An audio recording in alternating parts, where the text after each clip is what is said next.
Hundreds of U.S. troops are in Brazil working with their local counterparts in what is the largest deployments of U.S. troops in the country. The two militaries are participating in Southern Vanguard 22, an annual exercise and one of the largest events in the Southern Hemisphere.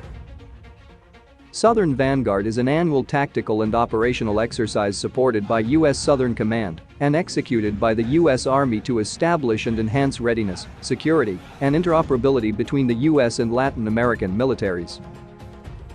More than 1,000 troops from the U.S. 101st Airborne Division and the Brazilian 5th Battalion, 12th Infantry Brigade got together during this year's iteration and worked in air assault operations. This is the second iteration of the exercise, with the inaugural event taking place last year in Chile and the troops involved focusing on mountain warfare training. Southern Vanguard 22 builds upon a partnership between Brazil and the US, and we aim to continue this exercise until at least 2028.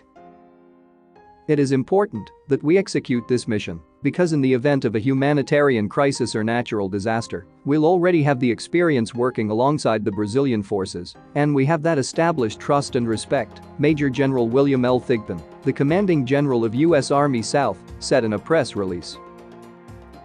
Major Milton Maddox, Army South's officer who took the lead in planning the training event, highlighted the importance of teamwork and good communication within and between the two militaries. This exercise has been in the making since October of 2020, and it could only happen with the combined staff planning of Army South and our Brazilian counterparts. Both of our nations understand the complexities of an operation of this scale and nature, and in our planning, we work to understand how each other operate to ensure mission success, the planning officer said. From the Brazilian point of view, the exercise was a good opportunity to strengthen bonds built decades ago. Our armies have a rich history together, and Southern Vanguard 22 is just one more way to strengthen the partnership that was sampled in World War II. Exercises like this fortify regional security because our forces learn how to operate as one, Sergeant Victor Rodrigues, a Brazilian Army Combat Training Center observer, controller, and trainer, stated. The exercise comes a few weeks after U.S. Army General Laura Richardson, the commander of U.S. Southern Command, visited Brazil. A cousin of airborne operations, the air assault concept employs helicopters to ferry large numbers of troops in an area.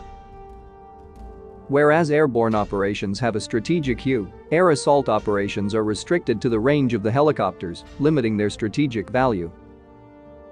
For example, the 82nd Airborne Division or the 75th Ranger Regiment can parachute anywhere in the world within a few hours and deal with strategic issues. Conversely, the 101st Airborne Division, an air assault unit that has kept the airborne designation in honor of its illustrious past, is a great option for in-theater operations, such as Operation Anaconda in Afghanistan in 2002.